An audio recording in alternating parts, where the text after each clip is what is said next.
Have you ever felt scared when you had to do the right thing, even though everyone else was against you?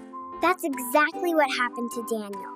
He loved and trusted God so much that he chose to pray. Even when it meant being thrown into a den full of hungry lions. But what happened next is one of the most amazing miracles in the Bible. And by the end of this video, you'll see how Daniel's story teaches us about courage, faith, and God's protection.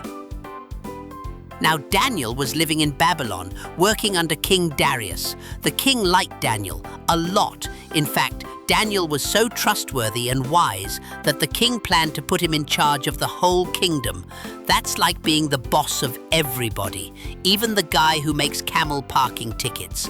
But oh, the other officials were jealous. They didn't want Daniel in charge, so they started snooping around trying to find something wrong with him. Maybe he cheated on his taxes, maybe he forgot to floss, but nope, Daniel was faithful, honest, and did his job perfectly. The only thing they could use against him was his faith in God.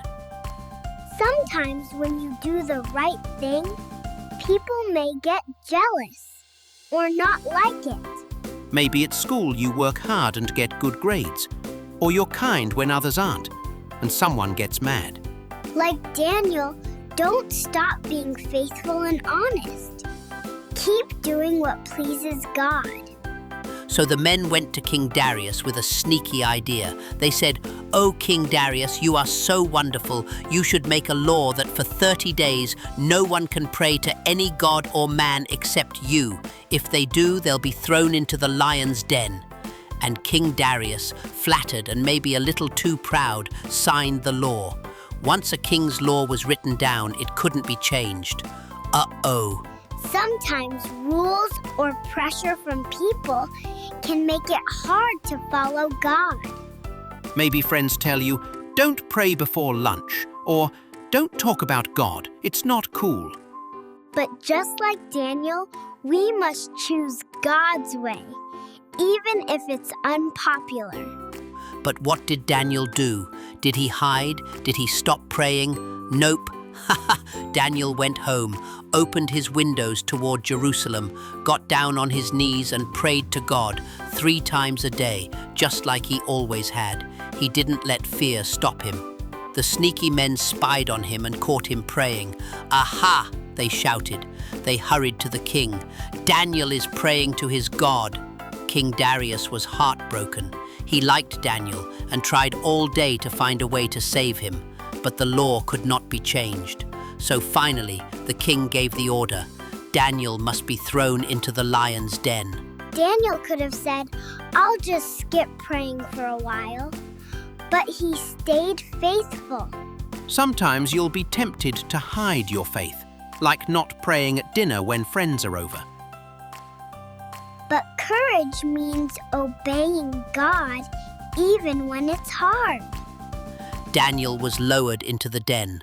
The king said to him, "May your God, whom you serve continually, rescue you." Then they rolled a stone over the entrance and sealed it. The king went back to his palace that night, but he couldn't eat, he couldn't sleep, and he couldn't stop worrying. Meanwhile, inside the den, the lions paced around. Their eyes glowed, their teeth gleamed, their tummies rumbled. Growl! But Daniel wasn't afraid. He trusted God. And the Bible says God sent his angel who shut the mouths of the lions so they did not hurt him. Can you imagine? Lions opening their mouths, then zip, nothing came out. All night long, Daniel was safe. We may not face real lions, but we do face scary things, like bullies, hard tests, or being left out. Daniel reminds us, trust God when you feel afraid. He is bigger than anything scary. The first light of dawn, King Darius rushed to the den. He cried out with a worried voice, "Daniel, servant of the living God, has your God whom you serve continually been able to rescue you from the lions?" And Daniel answered, "O king, live forever. My God sent his angel, and he shut the mouths of the lions. They have not hurt me. because I was found innocent in his sight, nor have I ever done anything wrong before you, O king." Oh, King Darius was overjoyed. He gave orders to lift Daniel out of the den. And when Daniel was lifted out, there wasn't a single scratch on him, because he had trusted in his God.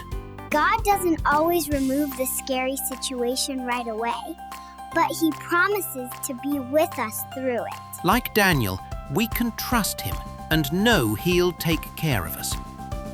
Now the king also gave orders for those men who had falsely accused Daniel. Uh-oh. Let's just say they didn't do so well in the lion's den. The lions remembered how to use their mouths again. Chomp!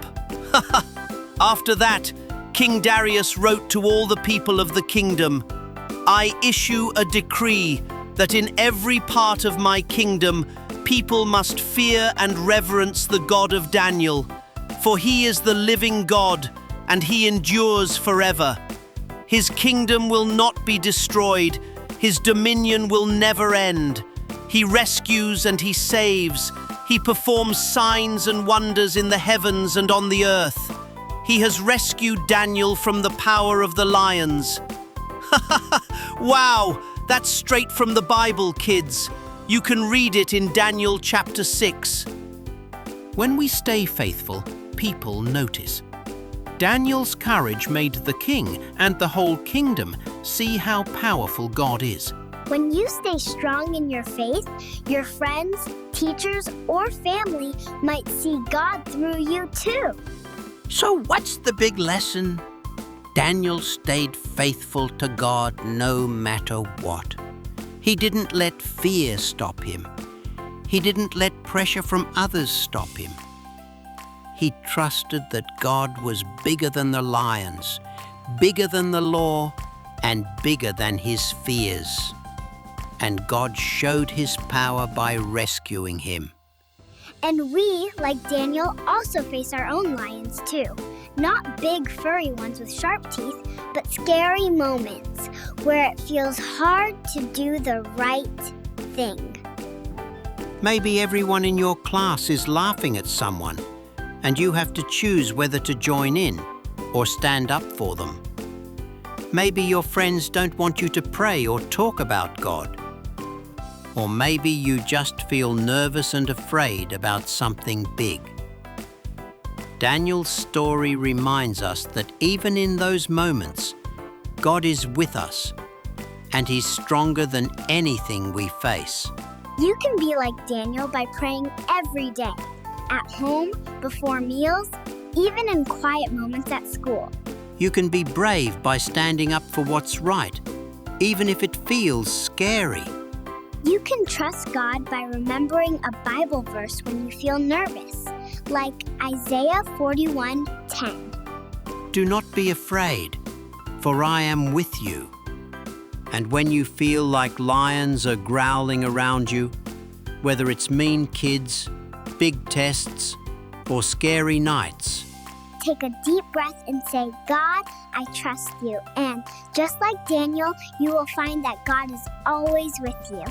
be brave. Trust God. He will protect you.